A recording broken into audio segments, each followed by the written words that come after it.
اعوذ باللہ من الشیطان الرجیم بسم اللہ الرحمن الرحیم 7واں سپارہ شروع کریں گے۔ وَإِذَا سَمِعُوا اور جب سنتے ہیں وہ ما انزل جو کچھ نازل کیا گیا الی الرسول رسول صلی اللہ علیہ وسلم کی طرف ترا تو آپ دیکھیں گے اعینہم کہ ان کی آنکھوں سے تفیض بہتے ہیں من الدم آنسو، یعنی ان کی آنکھوں سے آنسو بہنے لگتے ہیں مما بسبب اس کے عرفو کے پہچان لیا من الحق کی انہوں نے حق کو، یقولون وہ کہتے ہیں ربنا اے ہمارے رب آمنا ہم ایمان لے آئے فاکتبنا پس تو لکھ لے ہمیں مع الشاہدین تصدیق کرنے والوں میں۔ یہ یہاں پر ذکر ہو رہا ہے، یہ جو ہم نے چھٹے سپارے کے آخر میں پڑھا تھا کہ کچھ جو ایک تو یہ تھا کہ انصار جو ہیں وہ کفار اور یہودیوں کے مقابلے میں زیادہ نرم دل پائے گئے ہیں، کیونکہ ایک تو ان میں زیادہ تر علماء موجود تھے، نیک لوگ عبادت گار لوگ موجود تھے، اور ان میں سے زیادہ تر علماء وہ تھے جو کہ صحیح سے اپنی اپنی کتابوں کا علم رکھنے والے تھے اور وہ حق کو پہچانتے تھے۔ وہ جو بھی علم ان کو اپنی کتابوں کا تورات کا جو بھی علم تھا ان کے پاس، وہ اس کو توڑ مروڑ کے پیش نہیں کرتے تھے، بلکہ وہ جو تھے ان پہ صحیح سے جو ہے عمل کرنے والے تھے، اور جو باتیں اس میں اللہ تعالیٰ نے بیان کی تھی حضور پاک صلی اللہ علیہ وسلم کے حوالے سے ان پر وہ یقین رکھتے تھے۔ تو تورات اور انجیل کے جو بھی علماء تھے ان میں زیادہ تر جو عیسائی تھے وہ ان کی نسبت رحم دل اس سینس میں کہ ان کو چونکہ حق زیادہ معلوم تھا اس لیے وہ جان جاتے تھے، اس لیے وہ ایمان بھی لے آتے تھے۔ تو اس میں یہاں پہ جو زیادہ یہ آیات بیان کی گئی ہیں یہ نجاشی کے متعلق ہیں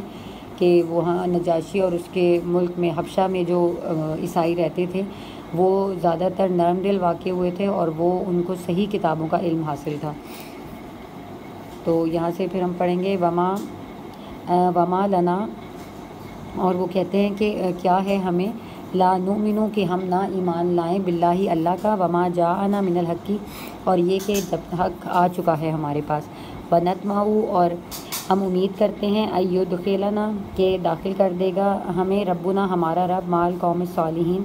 ہمیں نیک لوگوں کے ساتھ۔ یہاں پر ہے کہ حبشہ میں جہاں مسلمان مکی زندگی میں 2 مرتبہ ہجرت کر کے گئے، نجاشی کی حکومت تھی، یہ عیسائی مملکت تھی۔ یہ آیات حبشہ میں رہنے والے عیسائیوں کے بارے میں ہی نازل ہوئی ہے، تاہم روایات کی روح سے نبی کریم صلی اللہ علیہ وسلم نے حضرت عمرو بن امیہ زمری کو اپنا مکتوب دے کر نجاشی کے پاس بھیجا، جو انہوں نے جا کر اسے سنایا۔ نجاشی نے وہ مکتوب سن کر حبشہ میں موجود مہاجرین اور حضرت جعفر بن ابی طالب کو اپنے پاس بلایا اور اپنے علماء اور عباد و زہاد کو بھی جمع کر لیا۔ پھر حضرت جعفر رضی اللہ تعالیٰ عنہ کو قرآن کریم پڑھنے کا حکم دیا۔ حضرت جعفر رضی اللہ تعالیٰ عنہ نے سورہ مریم پڑھی، جس میں حضرت عیسیٰ علیہ السلام کی اعجازی ولادت اور ان کی ابدیت اور رسالت کا ذکر ہے، جسے سن کر وہ بڑے متاثر ہوئے اور آنکھوں سے آنسو رواں ہو گئے اور وہ ایمان لے آئے۔ بعض کہتے ہیں کہ نجاشی نے اپنے کچھ علماء نبی کریم صلی اللہ علیہ وسلم کے پاس بھیجے تھے، جب آپ صلی اللہ علیہ وسلم نے انہیں قرآن پڑھ کر سنایا تو بے اختیار ان کی آنکھوں سے آنسو جاری ہو گئے اور وہ ایمان لے آئے۔ آیات میں قرآن کریم سن کر ان پر جو اثر ہوا اس کا نقشہ کھینچا گیا ہے اور ان کے ایمان لانے کا تذکرہ ہے۔ قرآن کریم میں بعض اور مقامات پر اس قسم کے عیسائیوں کا ذکر کیا گیا ہے، مثلا سورہ آل عمران میں ہے یقیناً اہل کتاب میں سے کچھ ایسے لوگ بھی ہیں جو اللہ پر اور اس کتاب پر جو تم پر نازل ہوئی اور اس پر جو ان پر نازل ہوئی ایمان رکھتے ہیں اور اللہ کے آگے عاجزی کرتے ہیں۔ اور وغیرہ من الآیات، اور حدیث میں آتا ہے کہ جب نجاشی کی موت کی خبر نبی کریم صلی اللہ علیہ وسلم کو پہنچی تو آپ صلی اللہ علیہ وسلم نے صحابہ سے فرمایا کہ حبشے میں تمہارا بھائی انتقال کر گیا ہے، اس کی نماز جنازہ پڑھو۔ چنانچہ ایک صحرا میں آپ صلی اللہ علیہ وسلم نے اس کی نماز جنازہ غائبانہ ادا فرمائی۔ اور ایک اور حدیث میں ایسے اہل کتاب کے بارے میں جو نبی کریم صلی اللہ علیہ وسلم کی نبوت پر ایمان لائے بتلایا گیا ہے کہ انہیں دگنا اجر ملے گا۔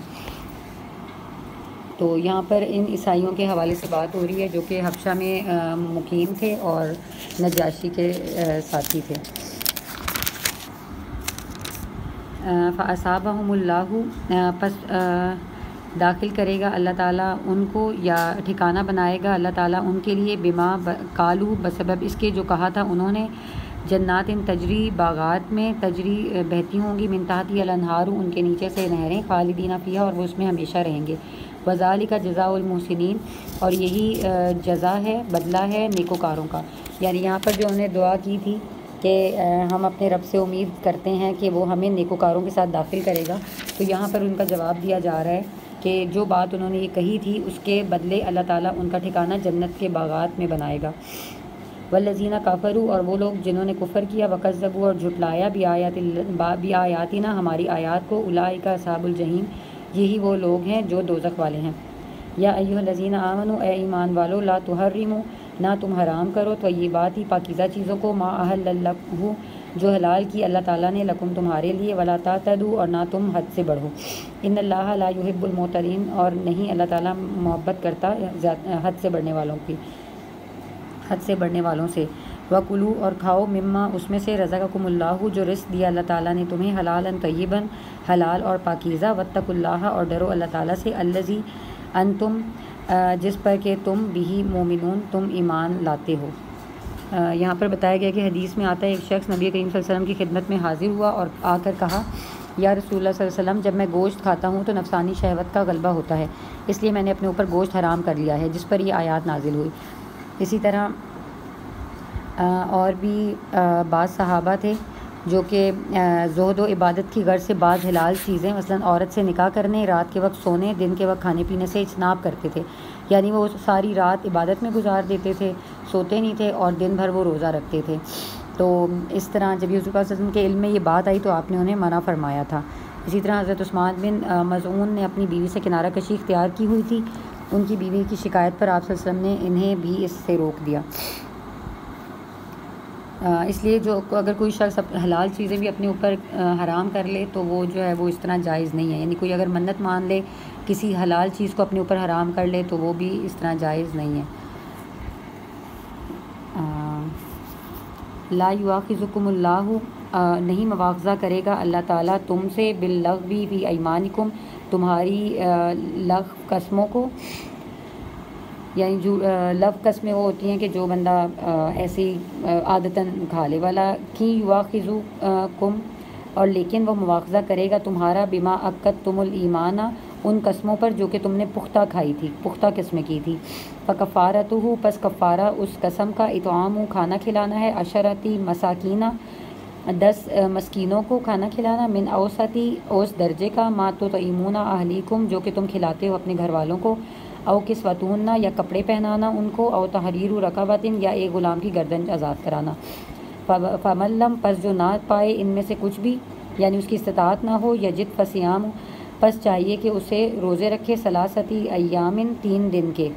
ذالک، یہ کفارۃ ایمانکم، یہ کفارہ ہے اس کی قسم کا، اذا حلفتم، جب کہ تم اس کو پختہ کرو اور پھر توڑ دو، واحفظوا، پس تم حفاظت کرو، ایمانکم، اپنی قسموں کی، کذالک، اسی طرح، یبین اللہ، بیان کرتا ہے اللہ تعالیٰ، لکم، تمہارے لیے، آیاتی ہی، اپنی آیات کو، لعلکم تشکرون، تاکہ تم شکر کرنے والے بنو۔ یہاں پر تفصیل بتائی ہوئی ہے کس قسم کی قسمیں ہوتی ہیں۔ قسم جس کو عربی میں حلفن یا یمین کہتے ہیں، جس کی جمع احلافن اور ایمان ہے، 3 قسم کی ہیں، لغون، غموسن اور مؤکدتن۔ لغون وہ قسم ہے جو انسان بات میں عادتاً بغیر ارادے اور نیت کے کھاتا رہتا ہے، جیسے بعض لوگوں کو بات پہ قسم کھانے کی عادت ہوتی ہے، اس پر کوئی مواخذہ نہیں ہے۔ غموسن وہ جھوٹی قسم ہے جو انسان دھوکہ اور فریب دینے کے لیے کھائے، یہ کبیرہ گناہ بلکہ اکبر الکبائر میں سے ہے، لیکن اس پر کفارہ نہیں۔ اور مؤکدتن وہ قسم ہے جو انسان اپنی بات میں تاکید اور پختگی کے لیے ارادتاً اور نیتاً کھائے، ایسی قسم اگر توڑے گا تو اس کا وہ کفارہ ہے جو آگے آیت میں بیان کیا جا رہا ہے۔